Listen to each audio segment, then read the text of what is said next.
Oh, just great. How are you, Eric? I am great. I just realized the beauty of this is going to be for the YouTube, we'll have different clothes on. I know. That But oh well. too. Wardrobe change. Magic. So okay. All Woo. right. All right. So today we have an exciting day. We're going to be talking to John Christian Plummer, and he's the writer of Mystery 101 as well as Francesca Quinn PI, um, Curious Caterer, and he also did a Martha's Vineyard episode. So, but we know what we'll be mostly Wow. talking to him about. But Yes, before we we get do. going, why don't you share with us what is our signature cocktail? Oh my gosh. Well, Eric, if you know Travis and Amy, then you know of Mystery 101, then you know that they love their coffee. Their fake coffee that they carry around everywhere. So it's going to be a So, phantom coffee drink. yes. And it is called the Trammy. And it is 3 ounces of cold brew mixed with Kahlua and a little Bailey's. And to garnish it, there's chocolate covered espresso beans. I just want to say espresso. It's Yeah, espresso. but you would be wrong. Yes. Yeah. All right. So it's kind of like a white Russian or yeah, white Russian, but instead of the milk, you've got the cold brew going. That's very Yeah. coffee-y. The Kahlua and the And cold I brew. and for our friends that don't partake in the alcohol part, I think, it's just basically a fancy cold brew. So And it will keep you enjoy awake that. to watch the entire marathon when they show all seven, Yes. even though we wish it was 8 episodes. And it'll Okay. keep you awake after so you can mull over the fact that you haven't had the eighth episode and you really want it. You can watch all seven and then listen to our podcast. What do you say we get at it and talk to John Christian Plummer? Yes, let's go. All right. Well, you ready to get rolling? I know you're Is this going to be part of the podcast? no, not this part. Might. I may make it as part of our bloopers. So actually, before we get going, I will say we interviewed Brennan Elliott last week, and I'm going to embarrass Sydney. But as soon as he came on, Sydney just went into the and it was quite funny. So we had, at first where I was going to edit out, I'm like, no, that reaction was just too priceless. So I'm sorry, John. I'm kept going to that do in. that for you too. You don't have to. It's No, okay. we like you every bit as much. I think this is the Yes. part of the podcast that you should definitely include in, where Sydney says she's going to pretend to act shocked, and I say she doesn't need to. Okay. Uh, All right. You ready? Yes. All right, everyone. Here we are. We are so fortunate to have the man that everybody wants to talk to, because the question that everybody asks, which he has never been asked before, is about the future of Mystery 101. John Christian Plummer. Nice to have you here. Nice to be here. Thank you so much. So, okay. So this, I have to give you a warning. We ask really, really tough questions. We're like, the journalism level of this podcast is high. It's So, like move over, Woodward Diane and Sawyer. Bernstein. It's Yes. like exactly. Well, it's like I feel like I'm in All the President's Men and I'm Jane Alexander. Right? I'll be honest. We kind of look down on them for being a little amateurish compared to us. Yeah. Okay. Gotcha. So with that being said, everyone wants to know what is going on with Mystery 101. I know you probably don't have a definitive answer, but what can we tell people just to, keep them from blowing up our DMs every day, who think, by the way, we are Hallmark and we have some sort of control over this matter. Yeah. Yes. And just to be clear, I am not at Hallmark either. I mean, I'm not. I have no control over it, or very little control, I should say. I guess everyone has some limited, influence. But what's going on with Mystery 101 is that, I wrote an episode that So I'm sure you guys remember that in the 6th episode, we had a cliffhanger, and my producers at the network had asked for a cliffhanger. I love cliffhangers. I've written a lot of cliffhangers in my day, and they asked for a cliffhanger, and it did really well. And at that point, they knew we were going to do a 7th episode. So I knew that the story with her uncle was going to come. That was going to be what the 7th episode was going to be about. And they said, give us another cliffhanger. And I said, okay, sure.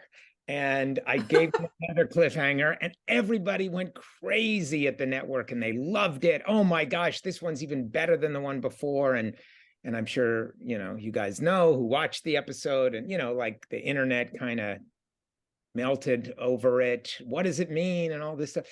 And, I assumed, since they'd asked for another cliffhanger, that they were sure we were going to then resolve that cliffhanger and maybe do another one. Who knows?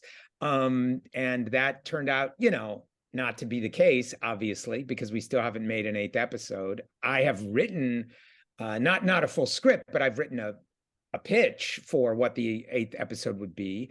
And what I can say in a way of hopefully placating some of the more ardent fans who take this stuff really to heart, that it's not going to end badly for Amy and Travis. I can promise that. If we get to make an 8th episode, people are not, it's not going to be like, Bleak House or something all of a sudden,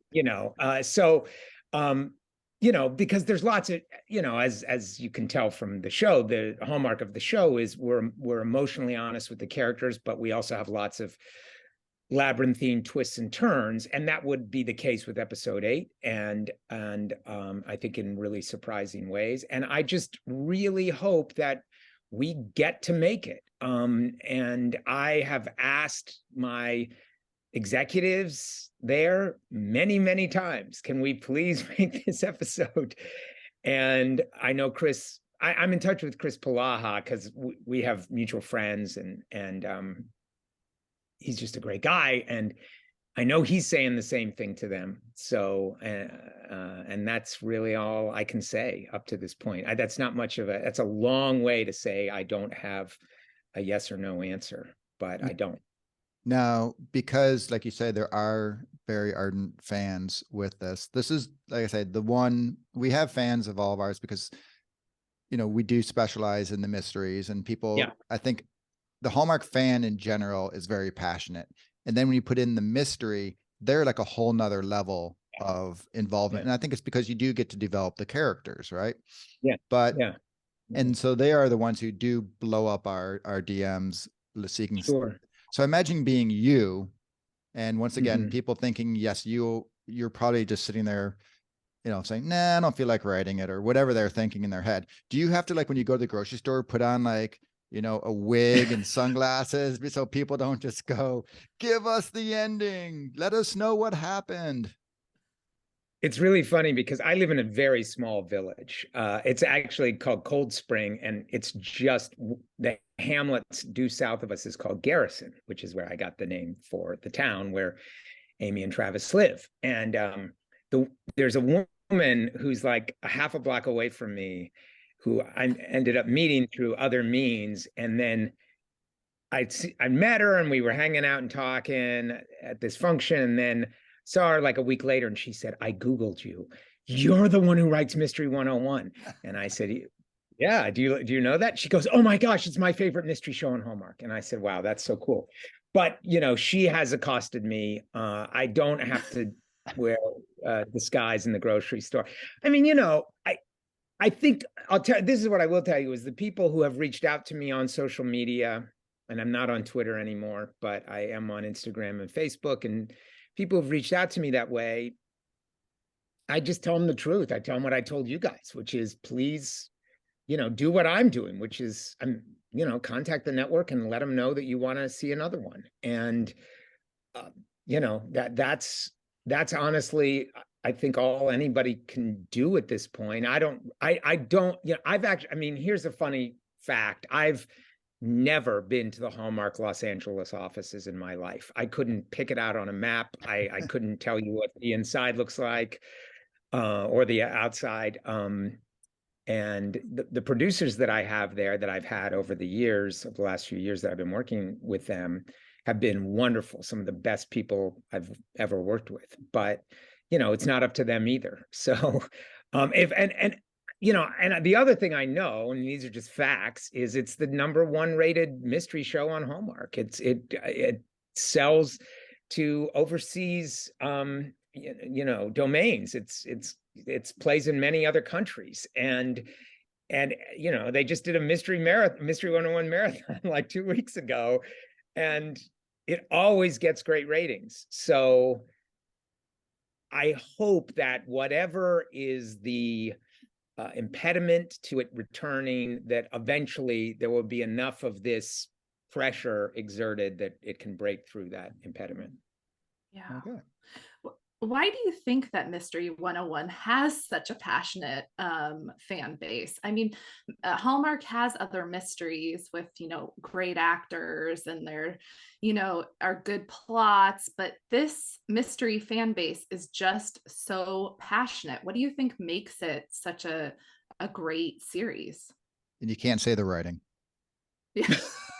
Okay. Can I say the dialogue? No, I'm joking. I mean, that's a great question, Sydney.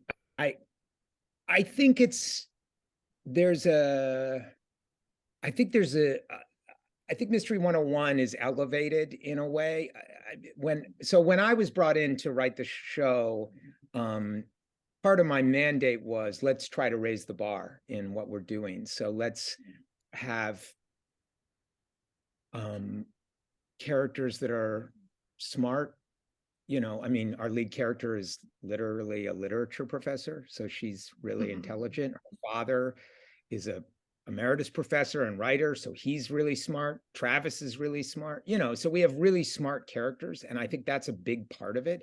And then, therefore, the people that surround them, by and large, including the, you know, the suspects of a case, they have to be smart too. So I do think that there's a level of intelligence beyond the puzzle solving level. And I think the puzzles are good, but, you know, in a way, I kind of feel like I agree with Rian Johnson. Like, I don't really care. Like, if people figure it, like sometimes people will say on social media, I figured it out, or I think Eric said that on an episode of the podcast, like, oh, I knew who it was by, like, you know, the 7th commercial breakers. And that's fine. I don't care. I mean, that's great. I mean, in a way, that's great. That's like, well, that we have a smart audience. Good. You should figure it out. In fact, you should be able to figure it out. But what I think, it's not that it's not that kind of intelligence that I'm talking about. It's the and like I said, it's a level of emotional intelligence too that I think the show has, and an emotional honesty that I think the show has, in terms of the relationships between the characters, and just a complexity, I think. And then I think the cast and the directors and the designers, the costume designer, who's really, really wonderful, and the, you know, who brings a lot of the character out in the wardrobe. But, you know, all of that stuff, they also got the same mission or mandate, which is, let's raise the bar and let's make this, you know, elevated. And I think then what's happened on the network too is that Mystery 101 kind of pushed things in a certain direction. I think since then, a lot of stuff has been trying to aim for that and go above it. So I think it's, I would say, intelligence and like I said, emotional intelligence or emotional complexity. And without saying the dialogue, part of that is in the dialogue. You know, it's the way they talk to each other. It's you know, zagging and when you think they're going to zig and stuff like that. I think I do think that there's really good banter. Again, we've set for ourselves, you know, like, for me, Much Ado About Nothing, you know, was sort of a bar or like an inspiration for the characters, and obviously like some of the great Billy Wilder and George Cukor films, you know, where you have these characters who are really smart, who talk fast, who think fast, who are always several steps ahead of each other. And we wanted to have that on the show, combined with obviously compelling stories. And then the other thing I think that people like or respond to about Mystery 101 is that the culprit, the killer, it's usually a killer, always has that you can relate to their motive. Hopefully you can, that they're not just sociopaths or psychopaths, but that they actually have some compelling reason. Not to excuse murder, certainly not, but you should at least understand why they've done it. And you might even be able to say, wow, I wouldn't have gone to murder, but I can relate to what led them to this choice. And I think that was another, mandate that, it wasn't a mandate, but it was something that the producers and I talked about a lot. Because when I inherited the job, it was a script written by a couple of other writers, and they weren't happy with where it was, and so that's how I ended up getting brought on board. And that was one of the things I said, is because it's something that I love about Agatha Christie, that you can always, except for the rare cases where she has had, well, even then, and then there were none. I mean, the guy is clearly a sociopath, but he's got the killer in that, without spoiling a 100-year-old novel, has I think no pun intended, a justifiable motive. I say this because he's a judge, but he has a justifiable motive for why he does the things that he does. And I think Agatha Christie, that was coming from her. So anyway, I think that's a big compelling reason that people like the show, is at the end of the day, you don't just feel like, oh, one of those seemingly nice people turned out to be crazy, and then, either you figured it out or you didn't, and then, on to the next load of laundry. So what's interesting, you say that, oh, you can figure it out. And yeah, you're referencing the one where I said, oh, I think I figured out the Mystery 101 formula, but you're right. It completely does not distract from me wanting to watch the mystery and appreciate the mystery.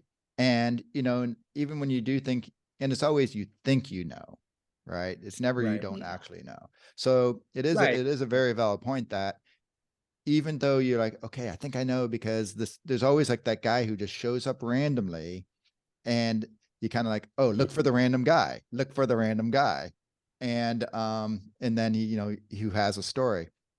But it literally does not distract or diminish the enjoyment one iota compared to another one where you're at the end going, who.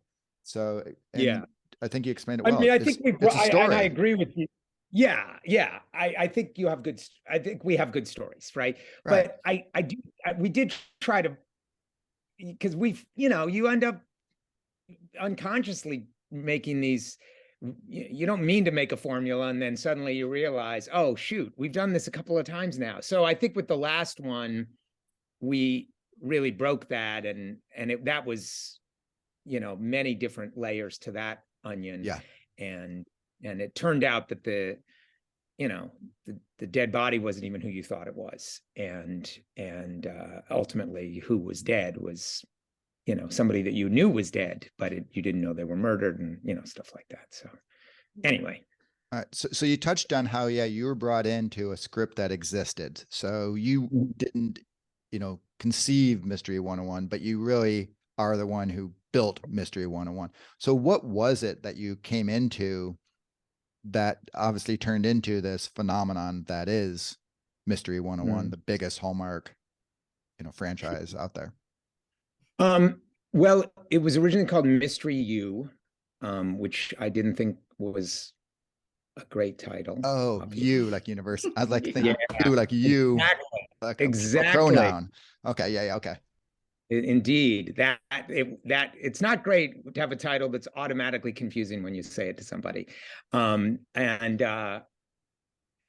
It was, what happened was, Mary Beth Sprose, who was the original producer of the show, she had actually inherited this. The script had been developed by somebody else, and she and I had worked together on a few projects, and she called me and said, I've got this mystery that I've inherited, and I'm not sure if the script needs a polish or a page one rewrite, you know, basically where you sort of strip it, you know, it's like a gut renovation, right? You keep the outside of the house, but basically everything else gone and restart over.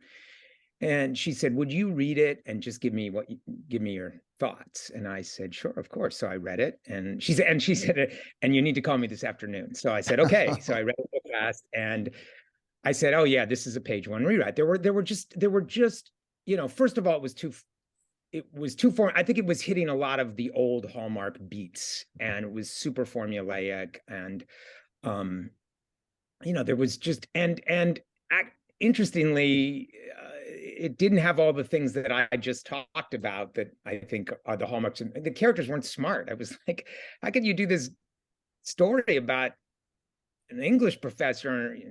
I mean, a writer. I mean, I don't want to go into what was wrong with that. We don't need to do that. But what I will tell you is there was enough wrong with it that I said it needs a page one rewrite. And she said, okay, great. Can you do it? And I said, of course, I'd love to do it. You know, and I told her a lot of the things that I thought about it. And she said, can you do it? And I said, sure. And she said, okay, cool. But I need it in 5 days because 5 days? Yeah, 5 days. Yeah. Wow. Yeah, that was on a Wednesday evening, and she needed it Sunday evening. And so I guess it's like 4 days. Anyway, yeah, so I had to write like 30 pages a day, basically, of a pretty much brand new script. I mean, I will tell you, not one line of dialogue survived, not one. Many locations changed, set pieces changed, so many things about the story changed. Not everything, you know, there was always the plant. Well, it wasn't a plant, it was a leaf that had been stolen, not a plant. I mean, there were some wacky things about the script. And the killer was still the same, but he had no motivation. It was something that really bothered me. It was money, actually, was his motivation. He was just doing it to get rich. And so there was nothing about a kid paying for cancer treatments, none of that. And, you know, and Amy wasn't really who she is. Travis wasn't who he was. There was nothing about there was a lot that wasn't there. So I had to bring all that there, and I had to do it in a really, really fast turnaround because they were slated for pre-production to start on Monday. So that's why. Well, how does a movie with a script that's that far off get slated for pre-production? That's mind-boggling. It is. And I don't That's know. Hallmark World, I guess, huh? That's a question. That's another question you can ask whichever executive you get on to interview when you ask them why Mystery 101 number 8 hasn't been greenlit. But, you know, I think it's just part of, they are producing, and I love them because of this. They're producing so much. Their output is very high. They knew, and to their credit, they knew it wasn't ready, but it was already in the system, you know, it was in the mill, and it was, you know, the conveyor belt was moving, and it was like, these items aren't ready, but the conveyor belt is moving. So we just had to hurry up and switch everything out. And obviously they know what they're doing because it worked. I mean, look at the situation. I mean, as you said, it's like their #1 rated thing. So. All right. So you did that in 4 days, which is create a classic, which kudos to you. How long does it typically take you to write? I mean, and then of course we did rewrite right. of that and polish, and that was a couple more weeks, but it was still really compressed. Normally I'll write a first draft in about 3 weeks, usually. Yeah, 3 weeks. And I just did one. I just did a new one that I had called Mystery Island, and they, you know, were really enthusiastic. They are really enthusiastic about it. They gave me a bunch of notes, and they said, "Can you have it we met on Monday. They said, we met on Tuesday, and they said, can you have it by Friday, the rewrite?" Because it goes in production on Monday. Well, not production, but no. It's more because that one's set on like a tropical island, and so we have a weather factor. We have to get it shot before hurricane season. So that's what we're up against. But their notes, it was fine. I got it done early. So, but yeah, normally about 3 weeks for a first draft, and then, you know, a week or so for the rewrite of that, and then another, you know, another week for that rewrite and polish, you know. So I don't know, probably all told, a couple of months. Yeah. Just curious, have you seen Death in Paradise, the mystery series? It's a British mystery series. I started to I started. That's I the only started to, tropical one I know about, so that's yeah. why I was in. Oh, well, Evil Under the Sun, of course, the Agatha Christie, Oh, you know, yes, which was yes, of a course. novel, and then turned into that great movie with an incredible cast with Peter Ustinov as Poirot.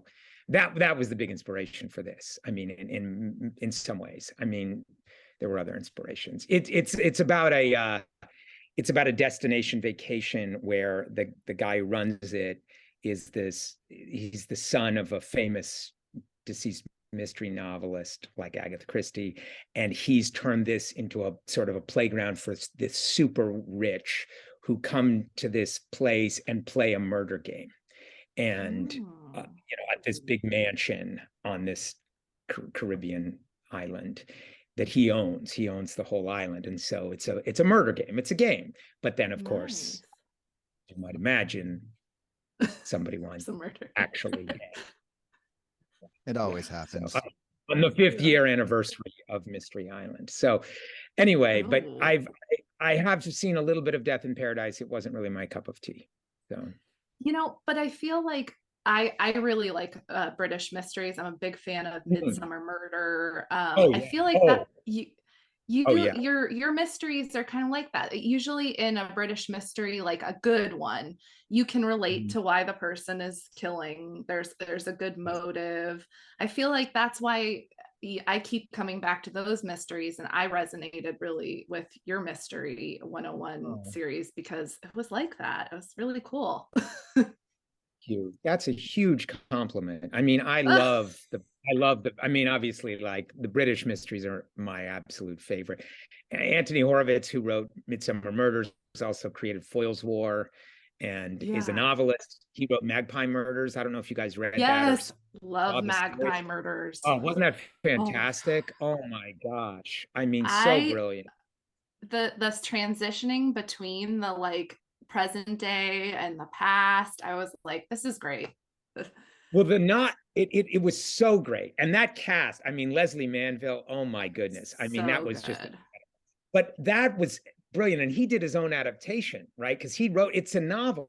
And in the novel, what's amazing is it tells Susan's story up to a certain point, and then it tells you know, she's like got this novel that she's got to read because he's dead, and then it's the whole novel, so it's like a novel inside a novel, and then you read the whole Atticus Pond novel but no last chapter, and then so it's a really cool construction in the book, which Horowitz, to his credit, he's brilliant. I'm a huge fan of him. He said, well, that worked for the book, but it won't work at all for television. So he completely restructured television, which is exactly what you should do, you know? But anyway, and amazing job. And you do amazing work too. And so it sounds like you have the makings of episode 8, like kind of the general idea, or but I wonder. Oh no, I mean, I have like the whole story laid out and everything. All right. It's right there on the shelf behind him. Okay, can you see it? But I wonder if you've heard this rumor. So when we started the mystery themed Instagram and podcast and everything, we had several people reach out to us, and I just kind of want to put this rumor to rest, if it's true or not, that Francesca P.I. was really the script for the next Mystery 101 movie. We've had people say that to us. What are your thoughts on this? Well, my thoughts are conspiracy theories. I know that, you know, I don't need to theorize. Yeah, that was an original pitch I had for an 8th Mystery 101 that didn't work for me, but I had pitched the idea and it didn't work, and and so I put that aside and I pitched this other idea, which I like much more. And then, the show got put on hold. And so then my producers said, hey, that idea that we killed for Mystery 101, what about returning to that, just the basics, like the barest bones of the sort of whodunit part of the structure, and could we build a new mystery around that? And I said, yeah, sure. So that's where that came from. Yeah. Okay, so it's partially right.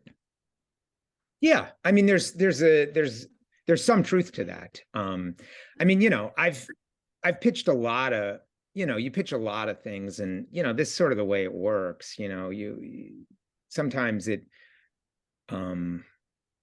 sometimes an idea takes, and sometimes it's just not the right one. And it felt like definitely not the right one for Travis and Amy. It was pretty labyrinthine, and it does. I'll tell you, the original idea doesn't really resemble what Francesca Quinn is either, because the original idea was much more labyrinthine, and the who done it was different. I mean, well, obviously it doesn't even relate, but so a tremendous amount changed from what I originally pitched. But yeah, anyway, yeah. All right, so we're getting a little off script here, but it's fascinating talking to you. A quick question though: you're talking about, you're pitching these ideas, you're giving them, they're giving you their notes back. Do you either have just tremendous, a tremendous like confidence and psyche, or do you have an incredibly high therapy bill of having people come back with, not attacking your work per se, because it's your art, right? But, sort of giving everyone else's opinion, and this is your baby that you created. Well, so the answer is, I don't have a high therapy bill anymore. I probably do have a fair amount of confidence. I chant. I'm a Buddhist. So I chant Nam-myoho Renge-kyo every day. I practice Nichiren Buddhism. And that's really to build one's life force up, and also to learn to be a better listener. But our motto in our Buddhist practice is this: never give up. So it's a really good motto to have, and make it your personal motto. It's like we made it our family motto for my son, who was, born with lots of neurodiversity challenges, and it's just a really good motto to have, and it's a really great motto in this industry to just say, But the other thing is, yeah, you get, I used to, of course, everyone has an ego, right? So, but practicing Buddhism is really about learning how to mitigate your ego, not let your ego take control, but rather let your more elevated self, which everyone possesses. Everyone possesses a lesser self and an elevated self, right? And which Buddha means awakened person. So you want that awakened person to be sort of in charge on the day, right? And that's why I practice. That's why I chant every morning, is to wake that up, and to be able to, when I hear, when I get a document that's 8 pages of notes, instead of viewing that as a criticism of me, I'm able to, because that's how I used to view it. I'd be like, oh, they hate me, they don't like me, or else I'd say they're fools, what do they know, But the more I've been doing this, practicing Buddhism and practicing writing, the more, and collaborating, the more you realize, no, they are so wonderful. Notes help. Obstacles are opportunities for growth. And that's really, and again, if you look at a story, right? If the story is, Amy finds out there's a dead body, and, in the next scene, she figures out who done it. It's a short story, and it's not very exciting, right? But all the obstacles that are in the way, they actually are opportunities for, not just for her to figure it out, but they're opportunities for her and Travis to grow, right? For any characters to grow, right? So without those obstacles, and it's the same thing in life. We need obstacles to grow. So I tend to view notes as opportunities. So anyway. That is incredibly healthy. That's amazing. All right. So back to our actual question was, we just talked about Francesca Quinn a little bit. It is definitely, I found, and Sydney and I talked about it, very different than any other Hallmark mystery out there. It seemed to be a lot darker. Definitely, it wasn't as clean and Hallmarky as a Hallmark mystery. Was this you said you did this before. Was this just something that when you read it, was this the old previous Hallmark regime? Was this the current one who said, hey, go ahead and push it? How did such a different mystery get made? Yeah, I mean, we just made it last year, so Right. it's definitely the current regime. I had, again, when my producers came, the executives from Hallmark came to me and said, excuse me, that they, were there ways to take some of these elements from this discarded Mystery 101 plot and turn them into a new mystery? I said, yeah, but why don't we do some things, and they actually asked, like again, just like with Mystery 101, they wanted to elevate it. With Francesca, they wanted to, ground it more and make it darker, give it a little more edge. And so I said, well, I think really she should be a private investigator then, so that, these amateur sleuths, there's always a kind of an innocence to them that with Frankie, there was none of that. And then also, we wanted to say the least.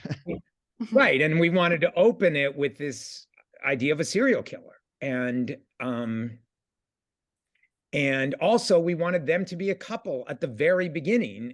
We did a lot of things differently. So they start out as a couple who then break up, and it's a terrible breakup, and then, lots of other bad things happen. But yeah, that definitely was something they were wanting to push the envelope on. And I think the reaction, at least on the social media, was really interesting, because I think a lot of people, it was basically split right down the middle. Like half the people really loved it. They were like, oh, this is great. This is refreshing. Give us more of this. And the other half the people were like, that was too grim. I don't go to Hallmark for this, kind of a thing. Right. So totally get it. Yeah. No, I liked it. And I also know Mallory Jansen she's fantastic. Oh, she's fantastic. Yeah. And it was interesting seeing, because usually she's a bubbly person. So I went into it totally not expecting to see that side. And this, like I say, I remember back when it came out on on my social at that point, was definitely loved it, best mystery ever, or hated it, what is this doing? I mean, there was no, oh, this is okay, but nothing in the middle. But isn't that better? I mean, wouldn't you rather have that? Like, at least like, I remember when I was younger and I used to listen to Tom Waits, and I loved Tom Waits so much. And he had said something, I'm paraphrasing, but he said, I'd rather be hated than be, not cared about. And, like that nobody doesn't even pay attention. And I think it's, at least we got a strong reaction from both sides of people's hearts. Some people really did hate it, obviously, and they even used that word. And then some people said, as you said, Eric, it's the best mystery ever. So, I'm happy with that. I'm happy. I hope we see another one. Yeah, me too. Me too. I haven't gotten any, I haven't been asked about that one. All right. So I'm going back to Mystery 101, and I am in love with Graham Winslow. He is just so great. Get in line, Sydney. Get in line. Yeah. Well, so I'm going to say when the series continues. I'm not going to say if, I'm going to say when, throwing it out there into the universe, that will Graham get a romantic interest? I know he started out, he lost his wife, he's been living the bachelor lifestyle now, adjusting, but like, I just want Graham to have a little bit of a fling, or I don't know. What do you think? Barbara Niven. Oh, Barbara. I think it's a great idea. Yeah, I think it's I love Graham, and I love Robin, who plays him, is just wonderful. I mean, I love writing for him. He's, I've actually never even met Robin, although we've communicated on social media, but I just love his performance so much that it changed. It didn't change, but it evolved the way I was writing Graham, because I just thought he's so wonderful. So yeah, no, of course, I fully endorse your idea, because we did give him a romance, but it didn't end so well. Right. Oh yeah, sure. And it didn't last. It didn't last at all. There was no real romance. I feel like it would be the nice for him dynamic to have a yeah. proper romance. Yeah. Yeah. And then like how Amy like feels about it, like, oh, she maybe jealous. Yeah. All of a sudden, or, I don't know. Maybe not. Maybe it's her fiance's mom. Oh God, that's very Hallmark. All right. So we had talked to Benjamin Ayers before. We were talking about Chronicle Mysteries and how that one, there was just that sexual tension that never got resolved. And we did a crossword mysteries deep dive and talked to Brennan as well, with how that one ended with they came together and had their kiss. And it seems both of them have agreed it's so hard to maintain a show after that sexual tension has been, burst. I'll go back. I'm a Gen X. Sydney's a millennial, so she's a whole different world. But I'll go back to remember Moonlighting? Like once, yeah, of course. That was a big reference. Once they got together, yeah, it just, that show went to trash, right? It's hard to do that. So you obviously, well, we don't know what's going to happen to this one, but I'm sure you have ideas there. How would you maintain the show knowing that you can't feed off that? And the Mystery 101, I will say though, has been like, everybody has known, so that tension hasn't been strong, but it hasn't been until Travis, or the whole I love you, Travis reveals his I mean, again, we tried to treat them like adults who are complicated people and have justifiable reasons for not getting together immediately, because, and that's a challenge, honestly, to because adults can get together quickly if they want to. But I think we did a good job with that. And yet then when we did get them together, and they did kiss, and then it was like, and then he had to go to Chicago and testify in this case, so I think we did a good job for the two movies that followed their kissing of maintaining. I mean, obviously the ratings kept going up. So I don't think people felt like the show went to trash after they kissed. I do think that if we get a chance to make number 8, there will be a lot of tension in that one in a different way, in ways that people won't necessarily expect. I don't want to spoil anything about the plot, but you can tell us. We won't tell anyone. There will be surprises. There will be lots of surprises, but I think we're finding ways to maintain that tension, which doesn't have to be a will they won't they tension. There's lots of different, I mean, you guys are adults, every relationship has lots of tension. It's different things that are keeping it off. Don't tell my wife that. Right. And in other words, so I think that there are, and again, another great reference is the Nick and Nora Charles movies, the Thin Man movies, where, the first one is based on the Dashiell Hammett novel, and they're already a couple in that movie and in the book, and yet they, manage to have tremendous banter and still have sexual tension, even though they're married. And then that continued in the movies, where they even have a child and stuff like that, and they still have great, they're still in love with each other, basically. And I do feel like I think this is a very roundabout way to say that if we were to make 3 or 5 more Mystery 101s. And if Amy and Travis did get married, I think we would still be able to have a great sense of tension between them and frisson and a sense of being in love with each other that makes them spark.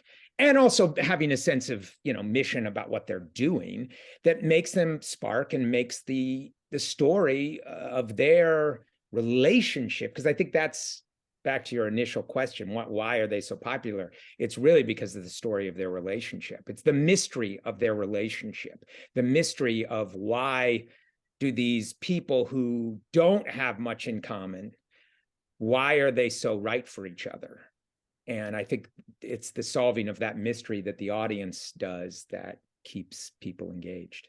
I'll just interject one quick thing there. It also, and I don't know if you knew that they were going to be cast in that role. They are two of the most, like, all Hallmark actors are talented and everything, but they are two of the most, I would say, beyond Hallmark world talented. Like Kristoffer is just, you could pull him out of, he could never have done a Hallmark movie. That guy can act. He is so yeah. good. I mean, he went to school with a bunch of guys I know from NYU, to NYU grad acting program. I mean, Chris is serious. He's a serious actor. And Jill's really good too. She didn't go to NYU, but she's really good too. And so is Robin. And so that was the thing, no, they were not cast when I did that rewrite. And I did the rewrite and the producers loved it. And they said, we think we know who the two right people are. We're going to show them this script. And so they read the script and they both said they wanted to sign on and do it. So that's how that happened. Yeah. I'm so glad they did. I can't imagine it any other way. No.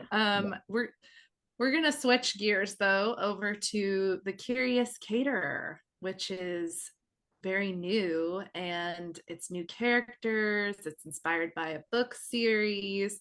It's very different from Mystery 101. Tell us about it, please. Sure. I mean, I'm assuming people have watched it who listen to your podcast, but I was brought in to do a rewrite because the original writer was having a baby. And so I never had read the original Dying for Chocolate novel. I just got the script and they had a lot of notes on it. It was just at the first stage. And so that was a pretty massive rewrite too, I will tell you. And it wasn't done in 4 days, but and it went really well, obviously. The first one was a big rating success. I think people liked it. The fans liked it a lot. So then they called me and said, we want to do another one. And here's a whole bunch of these are all the books. These are the titles, and these are like the 1 paragraph blurb of what happens in the book. And so I picked Grilling Season because I liked that her husband was in jeopardy, and so there would be like a personal stake for Goldie in getting involved in this mystery. Because one of the things that kind of bumps me a little bit with these cozy mysteries is how these people are always solving mysteries that they shouldn't be. They have other jobs, and right. Yeah. So I wanted it to be justifiable, and then I read the book, which I know Eric did as well, and as Eric pointed out on a previous episode of this podcast, the film bears almost no resemblance to the book, and there are many weird and honestly disturbing things in 100%, the book. Yes. I mean, it's a strange blend of like 50% cozy mystery. I mean, it even literally has recipes in the book for the yummy things Goldie makes, and then 50% like Francesca Quinn times 1,000. Like, if you think Francesca Quinn is dark, just read Diana. That's what I said. The toxicity in those relationships. Oh my God! I mean, it's mind-boggling, you guys. Yes. The way Goldie figures out whodunit in the book has to do with remembering when her husband put her in the hospital by breaking bones in her body. I'm not joking. And there's a scene in the movie where her husband, she's actually trying to help get him off, and he's out on bail, and he smashes through her back door, grabs her arm, pulls it through, rips the skin on the glass. She's bleeding. I'm not joking. Right. And here's the thing. And then her son gets mad at her for calling the police. Yes. That book is just, it's mind-boggling. Right. And honestly, toxicity is the word. Every character in that story is toxic. Every character. Goldie is. Tom is a non-entity in the book. Right. I mean, and they're married, by the way, in the book at that point. So it's just very weird. So what I love your Marla, by the way. Oh yeah. I mean, she's a total. I mean, they're all completely different. Yeah, she's fantastic, and JC, who plays her, is so wonderful. Yeah. So I mean, the wonderful producers that I have, and they're very, they're like, look, they bought this series of books, and we need to use them, but they said you can use whatever you want and get rid of everything else. And I said, okay, cool, great, as long as I can do that. And so, it's just become the jumping off point. I mean, there are obviously things, she's a caterer. And it's so weird sometimes, again, when I'll see on social media, people are like, well, this is very different from the book. And I'm like, have you read the book recently? Right. You should read it. I mean, and by the way, like, it's called grilling season, and there is a grill that explodes. It doesn't kill anybody. It kind of may temporarily like gives like second-degree burns to a totally unimportant character. Right. Anyway, I love working on that show. That was a total joy. I think Andrew and Nikki are fantastic. Talk about great actors. I mean, I think they're fantastic. And they work so hard, and that whole crew, I mean, they did a tremendous job on that. On the latest one especially. I mean, I thought like everything, the design, the casting, all the casting was so great.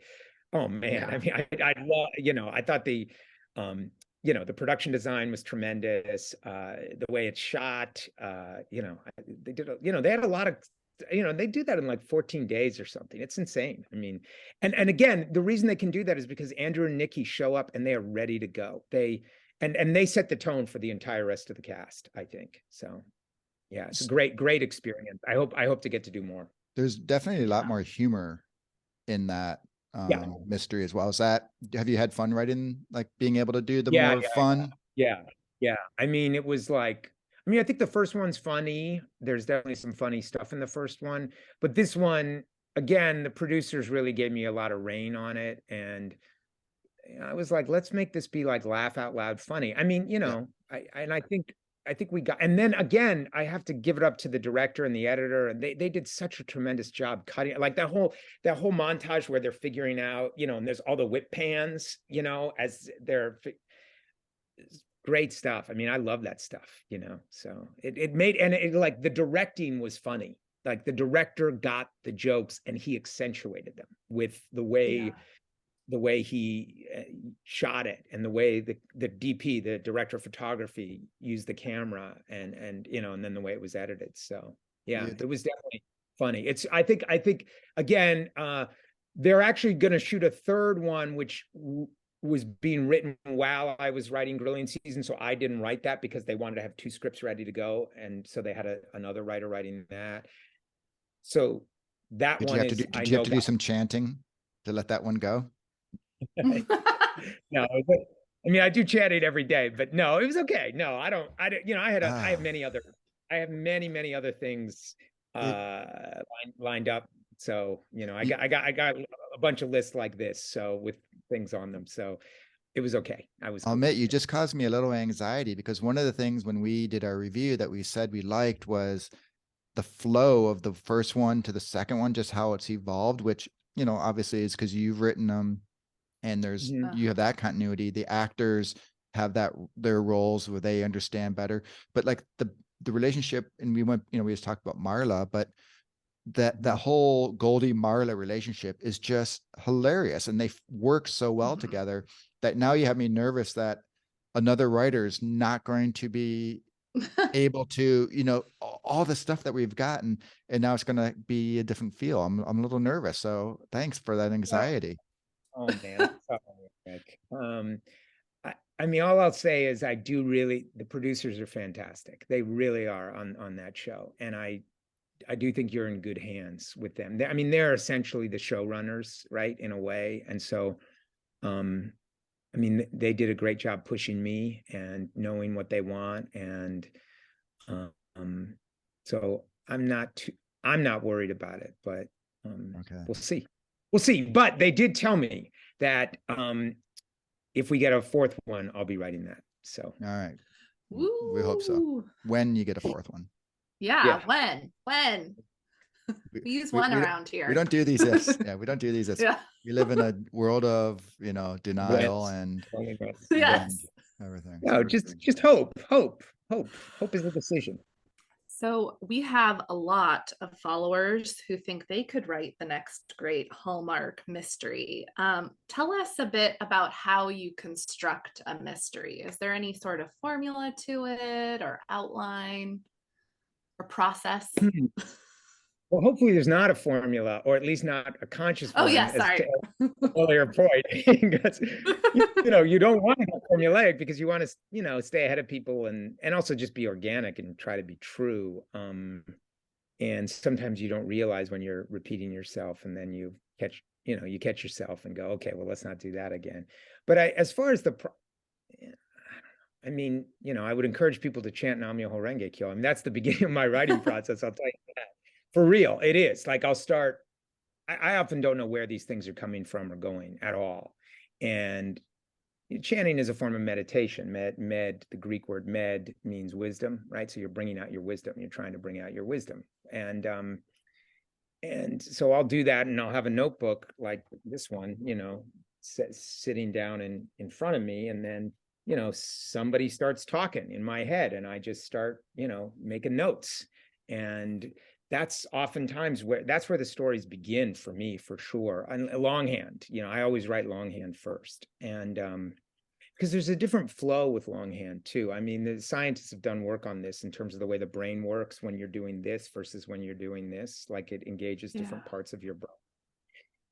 But I think, first of all, I say that anybody who thinks they can or wants to write a mystery or should do it. We need people to be creative and be creators and be storytellers. I mean, we all are, right? That's as a species. Going back to the caves in Lascaux, right? They weren't just doing that, for art appreciation. They were telling stories with paintings, and that's why we are the species that we are. So I celebrate people who want to do that. And I would just tell, for me, the thing is to try to avoid formula, to try to, even with, and again, I think Hallmark, any network will have certain things that they want or think they want. But I was really, really fortunate when I came in on Mystery 101 that Mary Beth and Emily, who were the producers of that, for whatever reason, I was there at the right time, and they had a mandate to push things and to not do that. People were getting tired of the by the numbers thing. Here's the plucky young woman who runs, whatever, a store or a place where the mind isn't terribly engaged necessarily. And and here's a cop who's not going to let her in and not let her be involved. And we played that beat for 2 acts of Mystery 101. But I think very quickly, Travis was like, you're smart. Oh, good at this. If in their first interaction, he recognizes how smart she is and how intuitive she is and how good she is at picking up on details. And obviously she's an expert in a different way. But she's an expert about something that mattered. So all I would say to people who want to write one of these things is just do something different, push the boundaries, and also be true to yourself. To quote the great Mark Twain, write what you know. And so write from yourself, write from your life. So even, not that I've ever been involved in a homicide or the investigation of a homicide, but, I love murder mysteries, obviously. There's a lot of me and Amy, for sure. But there's also a lot of me and Travis, in terms of the kind of person that I am and the person that character, so you got to, and Graham and all of them, right? And you got to pour yourself into the story too. So I think that's the really important thing. Like, don't think just because you're writing genre, it shouldn't be true and truthful to you. I mean, some of my favorite, John le Carré is one of my favorite writers, and for a long, long time, he was just considered a spy novelist, and eventually, it took decades, and eventually people started to say he might actually be one of the greatest novelists of the 20th century who just happens to write spy books. And I think that's true. I'm just curious. You mentioned that the voice comes to you when you were thinking about Mystery 101. Did Amy or Travis's voice come to you first, or maybe do you remember that at all? Or yeah, that was a funny situation, of course, because there was this existing script that I had read, and I didn't relate, I didn't connect to either of their voices, and I remember the first scene I wrote before I'd written any other parts of that script. The first scene was the scene in the coffee shop where they meet, and so the answer is it was both of their voices came to me at the same time, and it was in that banter, in that way that they were, and they're talking about their mentors, right? Bud and it's, this is my mentor, and then she says, well, this is my mentor, and that's Buddhism, by the way. The mentor, that it's very important in Buddhism to have a good teacher, and right, and but also for the student and the teacher to be like partners, not like the teacher's way up above. So that again comes out of my life, and it was their voices together kind of giving each other a hard time, and a little bit of Beatrice and Benedict from, as I said, from Much Ado About Nothing, which is one of my favorite pieces of writing ever. That I liked the idea of them immediately meeting each other and giving each other a hard time. So, well, one of the things we have talked about that we've both enjoyed is that Travis does very early on understand that Amy is smart and accepts her. Yeah. That's one of our kind of a pet peeve, are the ones where that detective just dismisses the woman who may, like you say, she may be a busybody baker, but who just keeps dismissing her, who has good information, right? And so that's the thing we really did like, is that he did that. So we applaud that. Yeah.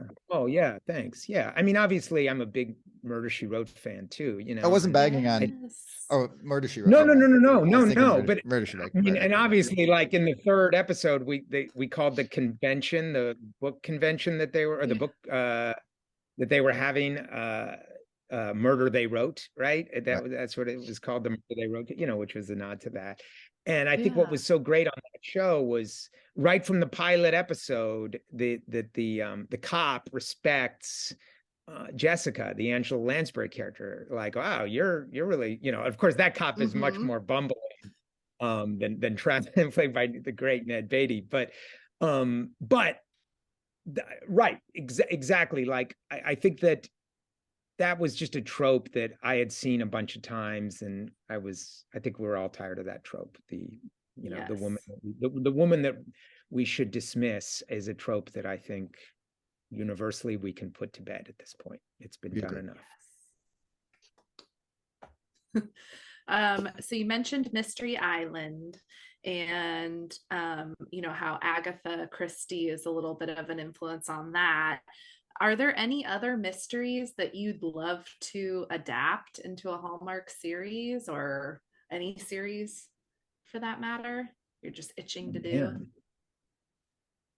I mean, it's funny because a lot of times when I'll have like a general meeting in Hollywood, and they'll say, do you have any IP, intellectual property that you'd like us to adapt? Because Hollywood prefers to work from IP because it exists already, and their executives are comforted by the familiar, even if they've never even read it. But it's like, oh well, somebody published that 100 years ago, so therefore it has merit.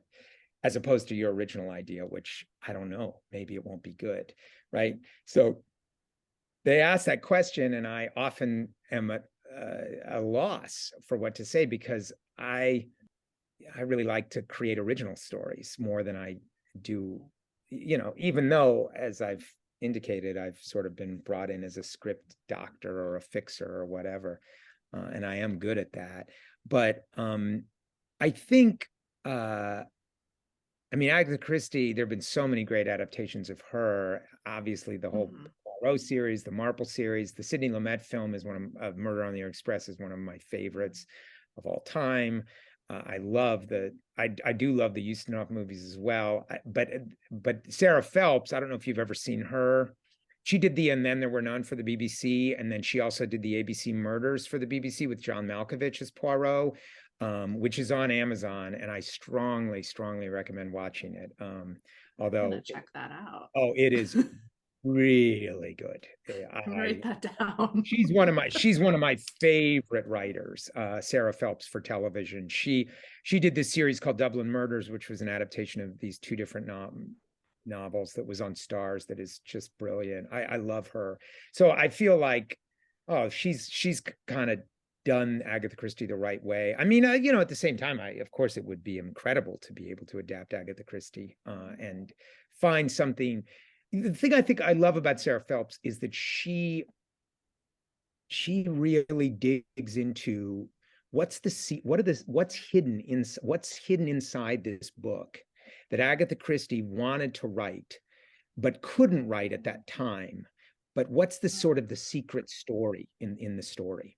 And so I think if I were to approach adaptation in that way, then I would be excited about it. If I were to go back to some older mysteries, I just listened to this book. You can't even read it, but I'm in this book club, and I couldn't even find a printed copy of it. It's called Death of Jezebel. It's a great murder mystery from the 30s. And I guess the one I would say, okay, now I've talked myself around into it. Dorothy L. Sayers. She's mentioned in the first Mystery 101. And they did an adaptation of the Lord Peter Wimsey books. They did actually two different adaptations, one of the standalone Peter Wimsey books, and then one when Harriet Vane came in. And in a way, Harriet Vane is an amateur sleuth. Peter Wimsey's an amateur sleuth too. It's actually two amateur sleuths, but he's experienced solving lots of these mysteries. And when Harriet Vane comes in, and one of these is mentioned, I forget which one we did. I think it was Have His Car Case or something. But anyway, in the first Mystery 101, Amy tells Travis about these characters when they're in the Lacey's dorm room, I think. And anyway, that would be really, really fun to adapt Dorothy L. Sayers. And I think they would be palatable for the Hallmark audience. They'd be period, of course, they're set between the wars in England, but it's certainly rated PG, in terms of what goes on in the story. So it would work for Hallmark. That's a great idea, Sydney. Thanks. Write it down. Speaking of great ideas, I want to know, our last question here for you. How is the script for the Windy City Mysteries, that Mystery 101 prequel with Kate and Travis coming along? So when I saw it, I loved seeing that so much when you guys posted that, because I had pitched that idea. It's a brilliant idea. Right after that had aired, the one with Kate, I was like, guys, let's do a spinoff. Let's follow Kate back to Chicago and do stories about her and make her the lead detective. And that's actually part of where the Francesca Quinn idea came from, was like, what if our female lead is actually an experienced law enforcement professional, right? So anyway, but the real answer is that is not currently in development. It needs to be. We have so many people who have totally believe it's true. I've had people from other sources come to me and say, can you please post that this is fictional, because they have like a Mystery 101 Facebook group who people are sitting there saying, oh, they can't be, the reason they're not doing another Mystery 101 is because they're too busy producing Windy City Mysteries. And the woman's like, that's not true. Yeah, it would be great. No, I will tell you, I'm trying to get something going with Chris Polaha, a different project, a different mystery project to do together. So fingers crossed that I can't really say any more about it, but fingers crossed that comes to We pass. will cross fingers and toes. Yes. Yeah, thank you. And then, really for the fans, just keep, I think, eventually the pressure will come to bear. It has to. Yeah. I mean, everybody wants to do it. That's the thing. I know the cast all wants to come back. I don't want to get too controversial. I won't put you on the spot, but there is the one person who we have not talked about who I assume she is on board, and there's not, like, that's not. Oh, you're talking about Jill? Yeah. Yeah. I mean, again, I don't really know Jill. I mean, I've only had a couple conversations with her. I never go on set, by the way. I because they film these in Vancouver. I live 3,000 miles away, and they can't afford to bring the writer out. But I've had conversations with Jill. She's a lovely person, a wonderful person, and I know she wants to do more. I know, and she and Chris talk all the time. So, yeah, she definitely, she's on record. She's on public record, I think, on her social media saying, I want to play Amy more. And speaking of the public record, Hallmark has been very vocal lately, saying they brought back the Hannah Swenson. They're they're doing these other things because the public wants it so much. So there is nothing out there even close that the public wants more than at least episode 8. Right. And that's in fact even what I've said when I recently sent an email, like, if you want to end it with episode 8, let me just end it. Like, let's end it the way it should end. So, and again, like I said, I don't even, it's not part of my job to know what's going on there and why we haven't gotten to make episode 8. And I don't ask either because, fortunately it's not part of my job, but they know that I want to do it. And so we'll see. Okay. Well, I know that you're just trying to get back to Chicago with Kate and Travis. So we'll let you get back to that writing.